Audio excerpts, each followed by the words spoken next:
What does this famous Ode to Joy stand for? It's usually perceived as a kind of an ode to humanity as such, to the brotherhood and freedom of all people. And what strikes the eye here is the universal adaptability of this well-known melody.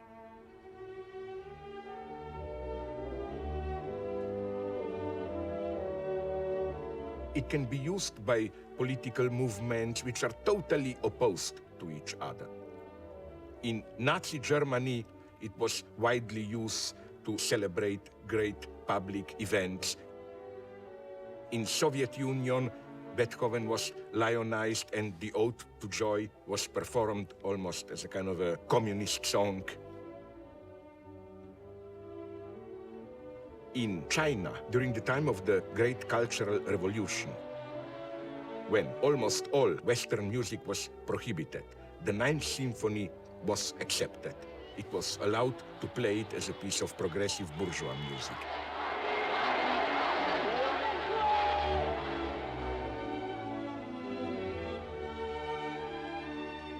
At the extreme right, in South Rhodesia, before it became Zimbabwe, it proclaimed independence to be able to postpone the abolishment of apartheid. There, for those couple of years of independent South Rhodesia, again, the melody of the Ode to Joy with changed lyrics, of course, was the anthem of the country.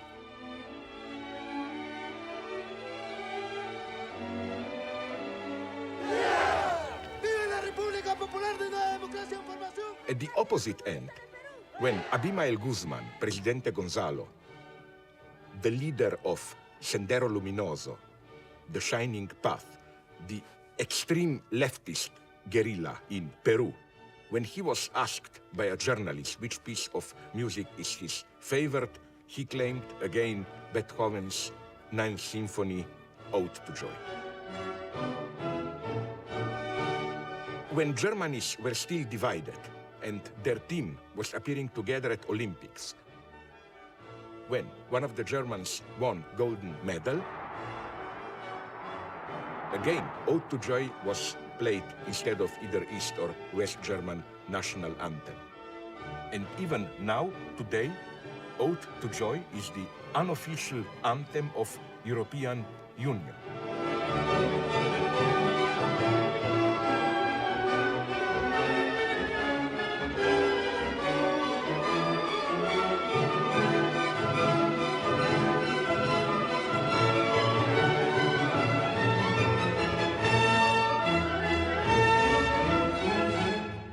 So it's truly that we can imagine a kind of a perverse scene of universal fraternity where Osama bin Laden is embracing President Bush, Saddam is embracing Fidel Castro, white racist is embracing Mao Zedong, and all together they sing Ode to Joy.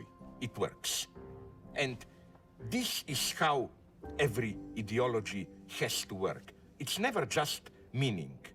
It always has to also work as an empty container, open to all possible meanings.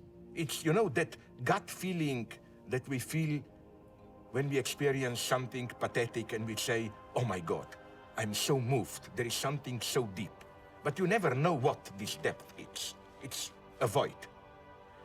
Now, of course, there is a catch here. The catch is that, of course, this neutrality of a frame is never as neutral as it appears.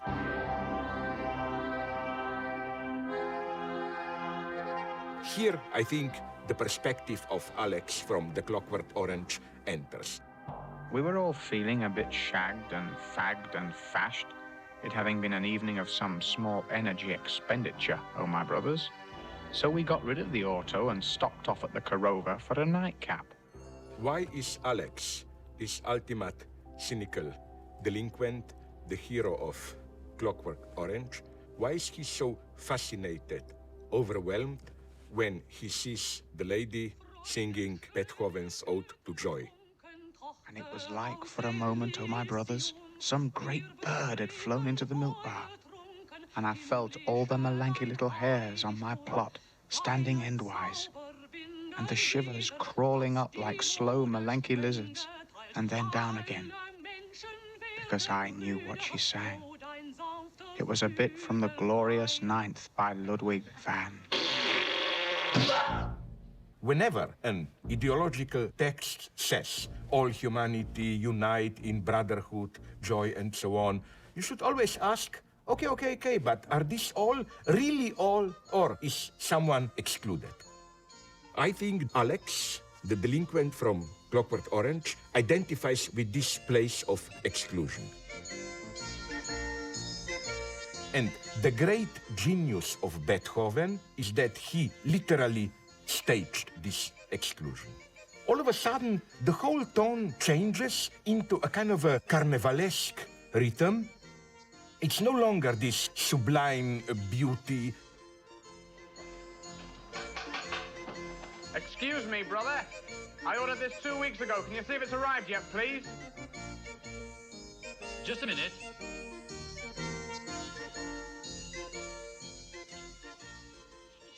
We hear this vulgar music precisely when Alex enters a shopping arcade, and we can see from his movements that now he feels at home. He's like fish in the water.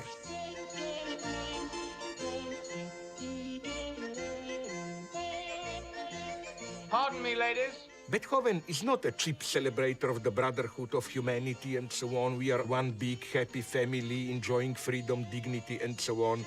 Enjoying that, are you, my darling? The first part, which is falsely celebrated today, you hear it in all official events, is clearly identified with Beethoven as ideology, and then the second part tells the true story of that which disturbs the official ideology and of the failure of the official ideology to constrain it, to tame it. This is why Beethoven was doing something which may appear difficult to do. He was already, in a purely musical work, practicing critique of ideology. If the classical ideology functioned in the way designated by Marx in his nice formula from Capital Volume 1, Sie wissen das nicht, aber sie tun es. They don't know what they are doing, but they are nonetheless doing it.